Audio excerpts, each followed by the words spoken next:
महाभारत के युद्ध के बाद की कथा और कलयुग की शुरुआत।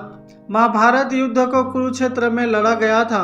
कौरवों और पांडवों की सेना में कुल 18 अक्षौहिणी सेना थी, जिनमें कौरवों की 11 और पांडवों की 7 अक्षौहिणी सेना थी।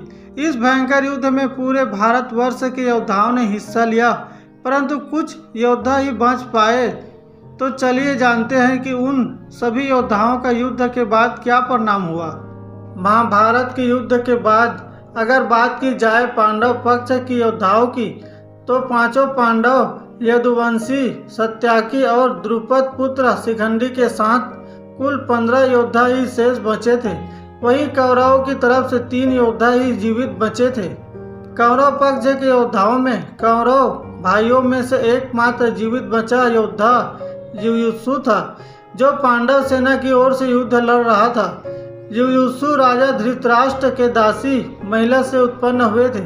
महात्मा युयुत्सु के बारे में हमने एक वीडियो बनाया हुआ है, वीडियो के अंत में आप इसे जरूर देखें। इसके अलावा कौरव पक्ष से युद्ध करने वालों में कृपाचार्य, अश्वत्थामा और कृतवर्मा बचे थे।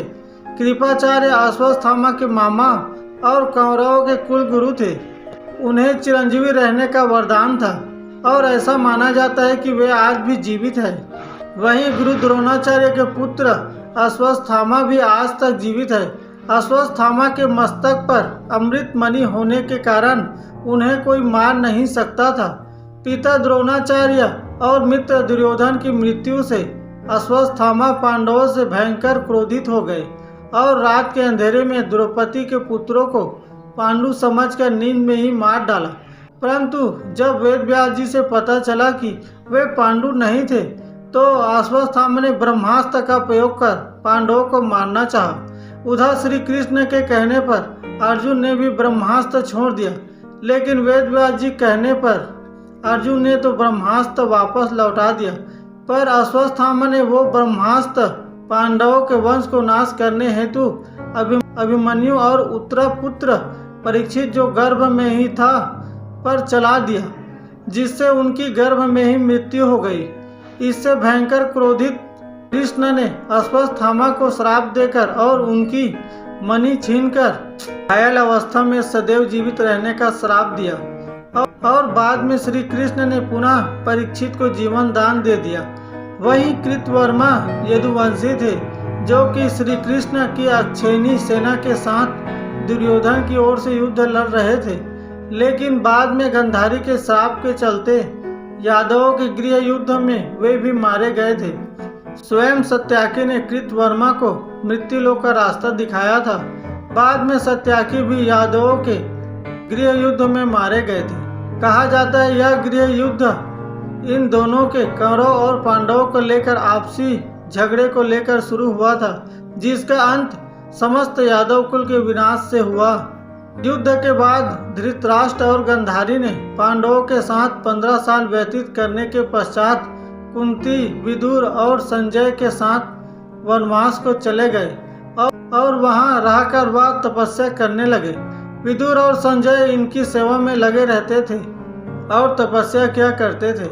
एक दिन युधिष्ठिर के वन में पधारने के बाद विदुर ने देह छोड़कर अपने प्राणों को युधिष्ठिर में समा दिया। वहीं अगले दिन जब धृतराष्ट्र सहित सभी लोग स्नान करके आश्रम आ रहे थे, तभी वन में लगी भयंकर आग से वे तीनों उसी आग में स्वाह हो गए। संजय ने इस घटना को तपस्वियों को बताई और वे स्वयं दुखी होकर हिमालय पर तपस्या करने चले गए।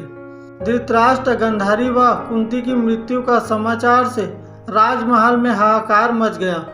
वहीं युद्ध के 36 वर्ष बाद गंधारी द्वारा दिए श्राप के चलते श्री कृष्ण के कुल के सभी योद्धा मारे गए और बलराम ने दुखी होकर समुद्र के किनारे जाकर समाधि ले ली और श्री कृष्ण को प्रभास क्षेत्र में एक जरा नाम के बहेलिया ने पैर में तीर मार दिया, जिसे कारण बनाकर उन्होंने देह त्याग दी।